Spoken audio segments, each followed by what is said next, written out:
What's up bitches, welcome back to another video. তোমরা দেখতে পাচ্ছ যে 110 মানে হচ্ছে পগলেন দিয়ে ব্রিজের কাটিং চলছে। তোমাদেরকে কাটিংটা দেখাই প্রথমে। আর এদিকে যে অনেকে দাঁড়িয়ে দেখছে কাটিং। ঠিক ভাই এরকম জিনিস আমরাও করেছি যে যখন পুকুর কাটতে এসেছিলো কোনো জেসিবি বা পগলেন, তখন ভাই আমরাও দাঁড়িয়ে দাঁড়িয়ে দেখতাম, মানে কী মজাটাই না লাগতো। আর আজকে আমরা এই পগলেন 110 বা জেসিবি সমস্ত কিছু নিয়ে আমরা কাজ করাচ্ছি। তো কেমন লাগছে তোমরা বলবে, অবশ্যই কমেন্টে জানাবে। এই যে দেখতে পাচ্ছ এদিকে রাস্তাটা গার্ড দিয়ে দিয়েছে। আর এই যে এখানে পগলেন দিয়ে কাটানো হচ্ছে। আর এই যে আমাদের কাকা লাইটটা ঠিক করছে। এখানে একটা লাইট দেওয়া দরকার, কারণ রাত্রের বেলায় হঠাৎ করে কাটিং হচ্ছে, কেউ বুঝতে না পেরে যদি পড়ে যায় তাহলে সমস্যা না। হাই গাইস, দেখতেই পাচ্ছ আমাদের ব্রিজে কাজ চলছে। ব্রিজ দেখো অবস্থা দেখতে পাচ্ছ তো সকাল থেকে এর অবস্থা, চোখ মুখ সব ধুয়ে গেছে। ও দেখো আমাদের ব্রিজে কাজ চলছে সারাদিন ধরে, এখানে যখন রয়েছি। যেখানে মেশিন চলে সেখানে ভাই প্রচণ্ড আওয়াজ হয় মেশিনের কারণে। আর এই সমস্ত জায়গাগুলোতে ভাই ভিডিও করলে অনেকটাই নয়েজ আসে, সেই নয়েজটাকে সরানো যায় না। আর এই যে দেখতে পাচ্ছ যে এখন হ্যালোজিনটা একটা লাগাবে, একটা হ্যালোজিন খারাপ হয়ে গিয়েছিলো, তারপর ভাই আমি আবার একটা নতুন হ্যালোজিন আনতে যাব বলে দাঁড়িয়েছিলাম। আর এই যে কাজল ভাই আমাদের কিভাবে পার করবে সেটা ভাবলাম তোমাদেরকে দেখাবো, কিন্তু হয়ে উঠলো না। আমাকে হঠাৎ করে একজন ডাকলো, তার কাছে চলে গেলাম, নাহলে পকেলেনে করে কীভাবে পার করছে সেটাও দেখাতাম। এখান থেকে ভাই আমি চলে গেলাম দিয়ে এই যে হ্যালোজিন আনতে। একটা হ্যালোজিন নিলাম 50 ওয়াটের। এখান থেকে হ্যালোজিন কিনে আবার সাইডে গেলাম, দিয়ে আমাদের এই মিস্ত্রির দাদাকে দিলাম। সে আবার লাগিয়ে, মানে হ্যালোজিনটা লাগালো, লাগিয়ে রেডি করছে। আর এইদিকে দেখতে পাচ্ছি যে কাটিং হচ্ছে। এবার এখানে কাটিং হওয়ার পর কীভাবে কী হচ্ছে চলো তোমাদেরকে আজকে সেটাই দেখাবো, প্রসেসটা। মানে এই যে কাটিংটা করছে, কাটিংটা করার পর এখানে কী করবে সেটাও তোমাদেরকে দেখাবো। তার জন্য অবশ্যই আমাকে সাবস্ক্রাইব করে আমার সাথে থাকবে। স্টেপ বাই স্টেপ কী কী হচ্ছে সেগুলো তোমাদেরকে দেখাবো, আর অবশ্যই এনজয় নেবে। আর এই সমস্ত কাজগুলো ভাই যদি বলি, যখন আমাদের পাড়াতে হতো না, তখন আমরা ভাই দাঁড়িয়ে দাঁড়িয়ে দেখতাম, মানে হেভি মজা লাগতো। বাচ্চারা তো এগুলো ভাই খুব এনজয় করে। আর পাশ থেকে একটা রাস্তা তৈরি করার মতো পজিশন করে দিচ্ছে।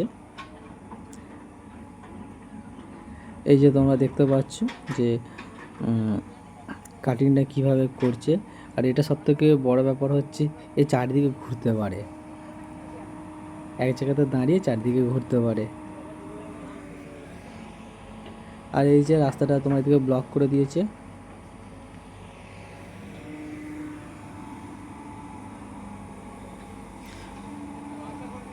এই যে তোমার রাস্তাটা ব্লক করে দিচ্ছে। আর এইদিকে দেখতে পাচ্ছ যে একটা যাওয়ার রাস্তা করে দিচ্ছে। এদিকে পুরো রাস্তাটা পুরো ব্লক হয়ে গেছে, এখান থেকে আর কেউ যাতায়াত করতে পারবে না। আমরা ওই দিকে মানে অন্যদিকে একটা রাস্তা আছে, সেই রাস্তা দিয়ে আমরা ঘুরে ঘুরে যাচ্ছি। আর এখান থেকে যারা হেঁটে আসতে চাইছে তারা তো আসতে পারছে না, তাদেরকে আসার জন্য একটা জায়গা করে দিচ্ছে। আর তোমরা অবশ্যই আমাকে জানাবে যে কেমন লাগলো ভিডিওটা। অবশ্যই কমেন্ট করবে, সাবস্ক্রাইব করবে, লাইক করবে, শেয়ার করবে। আর এই যে তোমাদেরকে এবার দেখাই আমাদের হ্যালোজিনটা ওপরে এসে টাঙাচ্ছে। এই জায়গা থেকে ঠিক যদি মারে তো আমাদের ব্রিজের দিকে প্রবেশটা যাবে, সেই জিনিসটা ঠিক করবে। এই যে দিনের বেলাতে লাইট জ্বালিয়ে দিয়েছি, দেখতে পাচ্ছি লাইট জ্বলছে। এবার এখান থেকে চলো আমরা একটু খেয়ে আসি। এবার আমরা দুজনে চললাম বাইকে করে, একটু খেতে যাচ্ছি দিক করে। এই যে দেখতে পাচ্ছ হ্যান্ডসাম ছেলেটাকে, হ্যান্ডসাম লুক, হ্যান্ডসাম ছেলে। এবার আস্তে আস্তে চললাম ভাই এদিক দিয়ে। আমরা রাস্তাতে ঘুরে ঘুরেই যাচ্ছি। আমরা যাবো গিয়ে ইয়ে খাবো, কী বলে এটাকে, ঘুগনি আর ডিম সেদ্ধ। তো প্রথমে ভেবেছিলাম ভাই অন্য কিছু খাওয়া যায়, তাহলে না, ছোটোখাটো একটা টিফিন করে নিই, ঘুগনি আর ডিম সেদ্ধ খাই। এদিকে বাজার দিয়ে পেরিয়ে যাচ্ছে। এই যে হাম্বার দেখো ভাই, কতগুলো হাম্বার, 1 2 3 4 5 6 7 8 9 10 11 12 13 14, তো 14 15টা এখানে হাম্পার আছে। এবার এই দিক দিয়ে ভাই ডান দিকে ঢুকে গেলাম। ডান দিকে ঢুকে গিয়ে সামনে এই যে দোকানে চলে এসেছি, আমাদের ঘুগনি স্টলে। এবার এখান থেকে ভাই ঘুগনি নিয়ে নিলাম, দেখতে পাচ্ছ। ঘুগনির মধ্যে একটু লঙ্কা, পেঁয়াজ, একটু তেঁতুল জল নিয়ে, ও সেই তারপরে ভাই একটু ইয়ে নিয়ে নিলাম, কী বলে এটাকে, ডিম নিয়ে নিলাম। ডিম হাফ বয়েল, মানে হালকা একটু কুসুমটা হলুদ হলুদ ছিল। ভাই খেয়ে সেই লাগলো। এবার এখান থেকে ভাই খাওয়া দাওয়া করে এবার আমরা রওনা দিলাম।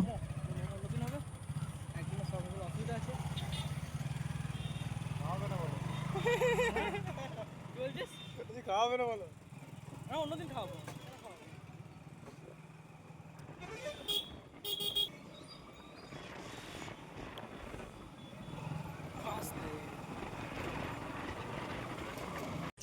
এই যে দেখতে পাচ্ছ রাস্তা, এই রাস্তা দিয়ে আমরা চললাম এবার আমাদের রুমের দিকে। তো আমি ওকে ওইটাই বলছিলাম যে ভাই গাড়ি আস্তে চালা, অত তাড়াহুড়োর কিছু নেই, ধীরে সুস্থে চো, আস্তে আস্তে ঠিক পৌঁছে যাবো। ওকে এটা বললাম যে ভাই ব্যাংকের মুখে বেশি ওভারটেক করতে যাস না, ধীরে সুস্থে চো, গাড়ি ঘোড়া আসছে তো, আর ব্যাংকের মুখে ওভারটেক না করাই ভালো। এই যে ব্যাংক, এই ব্যাংকের মুখে যদি ওভারটেক করতে যায়, দেখা গেলো আমি এই সাইড দিয়ে যাচ্ছি, অন্যজনে একজন এসে ঠুকে দিল, তখন হিতে বিপরীত হয়ে যাবে, আর তার উপরে হাম্পারও আছে। তো যাই হোক ভাই, এখান থেকে আমরা ধীরে সুস্থে পার করে এগিয়ে গেলাম। এগিয়ে যাওয়ার পর দেখলাম ভাই একটা জায়গাতে দাঁড়িয়েছে, আর্মি দাঁড়িয়েছে। এবার আর্মি কী করছিল ওখানে ভাই সেটা তো বলতে পারবো না। তো আমরা ওখানে বেশিক্ষণ দাঁড়াইনি, ওখানে আমরা বেরিয়ে চলে গেলাম। তো ভাই ভালোই লাগছিলো আস্তে আস্তে যেতে। এই যে জ্যাম দেখতে পাচ্ছ, গাড়িটা পার করলাম, পার করে ধিক ধিক করে আমরা এগোতে লাগলাম।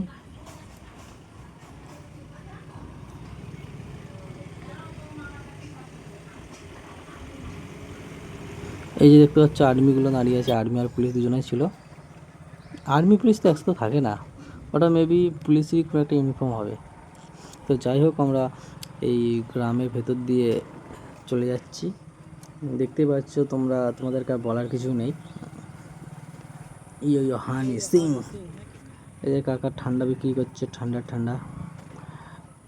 তো এবার ভাই আমরা এখানে থেকে যাব, সোজা যাব ভাই আমাদের রুমে, মানে আমাদের অফিসে।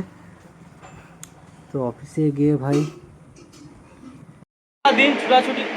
সারাদিন ছোটাছুটি করে এখন এলাম, এসে একটু বসলাম, রেস্ট করছি।